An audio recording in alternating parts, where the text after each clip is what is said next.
북한이 예고한 대로 군사 정찰 위성을 탑재했다고 주장하는 우주 발사체를 쏘아 올렸습니다.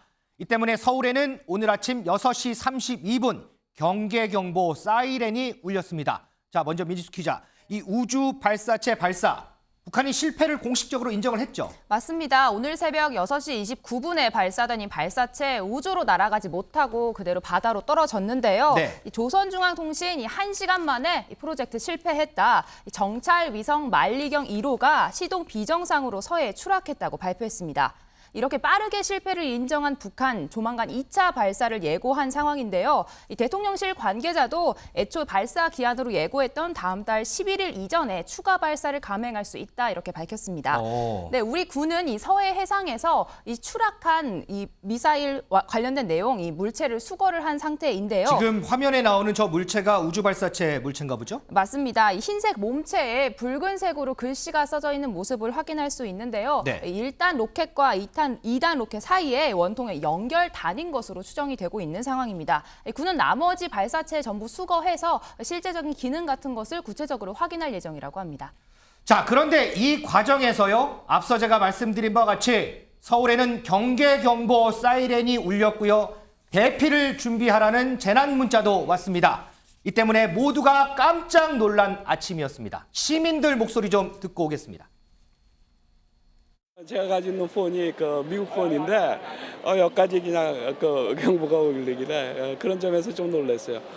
버스에서 이제 나오면서 문자 받았는데 아침에 갑자기 그렇게 경보가 울려가지고 좀 많이 당황했고, 단체 채팅방에 이제 여러 연락이 왔었고, 이제 다른 부모님이나 이제 연락 온 게 괜찮냐는 연락도 이제 받았습니다. 그러니까 경계 경보 발령이라고는 돼 있는데 사실 내용이 없어가지고 저는 이게 무슨 경계인가 뭐 어떤 건지는 잘 몰랐거든요. 혹시나 동원령이 떨어지면 어떻게 될까 뭐 걱정도 하고, 출근은 해야 되니까 출근 걱정도 되고 뭐 그런 마음이죠. 네. So we thought it might be a mistake or an error. That may be why people didn't respond to it.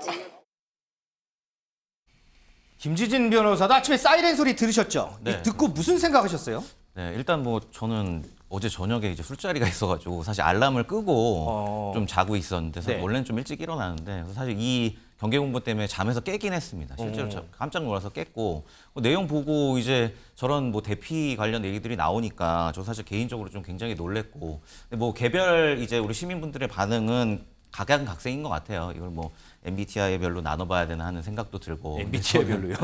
네, 근데 저는 이제 사실 뭐 그냥 바로 그냥 좀 그냥 잠에서 깬 정도 하고 그냥 다시 잠에 들긴 했는데, 실제로 이런 반응들을 좀 알아보려고 저도 주변에 좀 전화들을 많이 돌려봤습니다. 네. 보면 좀 특이했던 부분이 이제 혼자 사시는 변호사님이 주변에 계신데, 저야 이제 가족들하고 살고 있지만 네. 혼자 사시는 변호사님 같은 경우에는 이게 갑자기 사이렌이 울린 거, 서울에 사이렌이 울린 것도 사실 몇십 년 만이라고 해요. 그렇죠. 네, 그것도 저도 뭐 그렇고. 들어본 적은 별로 없는 것 같아요. 네, 그리고 이제 저희 많이 쓰는 이제 포탈도 갑자기 좀 마비가 된 상황이고 네. 하니까 굉장히 많이 놀라셔갖고 실제로 막 짐을 싸서 밖으로 나갈 준비까지 막 다 하셨다. 아, 그래요? 네, 실제로 저는 이제 이런 사례도 들었고, 뭐 개별적으로 어떤 성격이나 뭐 이런 것도 있겠지만 많이 놀란 건 사실이고, 또 실제로 대피 준비를 하신 분도 있었다, 이런 내용이 있고, 그리고 좀 전에 한 시민분이 얘기를 해주셨지만 한 가지 아쉬운 걸 좀 지적하고 싶은 게, 이제 어떻게 해야 되는지 내용이 좀 구체적이지 않았던 부분. 특히 이제 일본도 경계 경보가 울렸거든요. 네. 근데 일본의 경계 경보를 비교를 해보면 일본 같은 경우에는 뭐 집에 있던지 아니면 대피소로 대피를 해달라, 이런 구체적인 좀 내용이 들어가 있는데, 더군다나 지금 모두가 집에 있을 만한 시각이잖아요. 6시 반이면 이때 대피라는 게 과연 뭐 어디로 가야 되는 거냐. 사실 실제 전쟁이 나면 집 안에 있는 게 훨씬 안전하다, 이런 전문가 얘기들도 있습니다. 그래서 네. 조금 이런 부분에 있어서는 좀 혼란을 주지 않았나, 이런 생각도 좀 해봤습니다. 자, 오전 6시 32분에 경보 사이렌이 울렸고요. 그로부터 9분 뒤 6시 41분에 재난 문자가 왔습니다. 그 내용인데, 서울에 발령한 경계경보, 지금 서울에 경계경보가 발령이 됐고 국민 여러분들께서는 대피를 준비하십시오, 이런 문자가 왔습니다. 김준일 에디터, 예. 저는 이 문자 보고요, 아니 도대체 무슨 일이 일어났길래 대피를 준비하라는 건가 상당히 의아했거든요. 뭐 아무 말이 없어요. 그냥 경계경보가 발령됐다, 이런 얘기밖에 없어요. 뭐 매우 이제 서울시에서 급하게 좀 처리를 하느라 그런 문제가 발생한 것 같습니다. 뭐 김지인 변호사님이 굉장히 잘 설명을 하셨고, 네.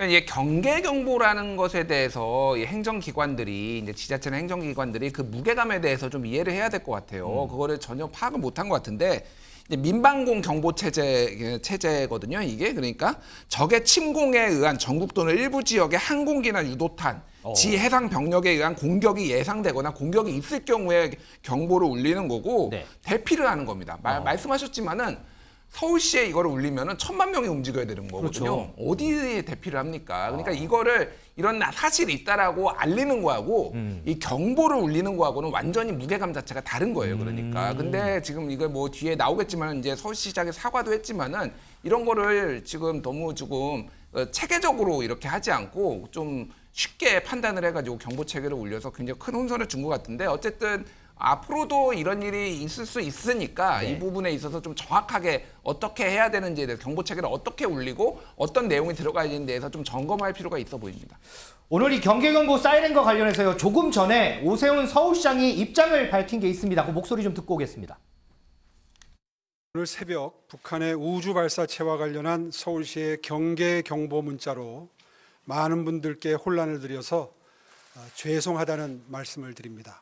이번 긴급 문자는 현장 실무자의 과잉 대응이었을 수는 있지만 오발령은 아니었다고 판단됩니다. 안전에는 타협이 있을 수 없고 과잉이다 싶을 정도로 대응하는 것이 원칙입니다.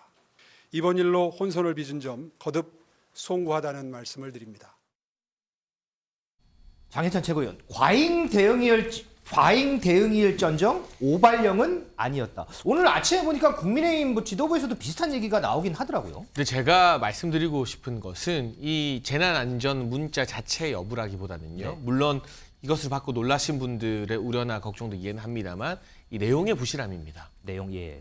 그러니까 이게 정말 과잉 대응일지언정 오발령은 아니다라고 말하는 게 국민적 공감을 얻기 위해서는 무슨 일이 있었고 어디로 대피해야 되고 하는 것들이 육하 원칙에 맞게 아무리 긴급한 상황이라 하더라도 조금 더 잘 기재되었어야만 하는 거 아닌가. 그렇죠. 그냥 무턱대고 경계경보 발령 대피할 준비를 하라라는 말을 우리 국민이 받게 되면 대체 무슨 일이 일어났는지 지금 이 상황에 맞게 내가 어디로 대피해야 되는지 아무것도 모르잖아요. 모르면 다 혼란을 쓸어볼 그러니까 수밖에 없어요. 솔직히 저도 아침에 문자 받고 잠에서 깼습니다. 네. 불편함을 겪으신 분들이 많겠습니다만 이런 경보 자체가 저는 문제가 아니다라는 말씀을 좀 드리고 싶어요. 다만 경보를 조금 더 세세하게 만에 하나 실전일 때, 실제 위기 상황일 때 우리 국민 여러분께서 안전한 곳으로 대피하는 데 도움이 되는 그런 이 자세한 내용이 나와 있는 문자여야 된다. 이 부분이 비판의 초점이어야 하는 것이지 네. 별일 아닌데 왜 문자였느냐. 뭐 그것도 맞는 말일 수 있겠습니다만 우리가 항상 이 북한의 위협이라는 것을 머리 위에 이고 살아간다는 점을 간과하면 안 된다. 그 점에 있어서 문자 자체보다 저는 내용의 부실함을 좀 지적하고 싶습니다. 앞서 이제 민희숙 기자가 설명했다시피 조만간 북한이 2차 발사를 한다고 하죠. 그러면 그때는 또 어떻게 할 거냐? 자, 오늘 이렇게 혼란을 겪었는데 그때는 혼란만큼은 좀 없어야 하지 않겠나 이런 생각을 좀 해봅니다.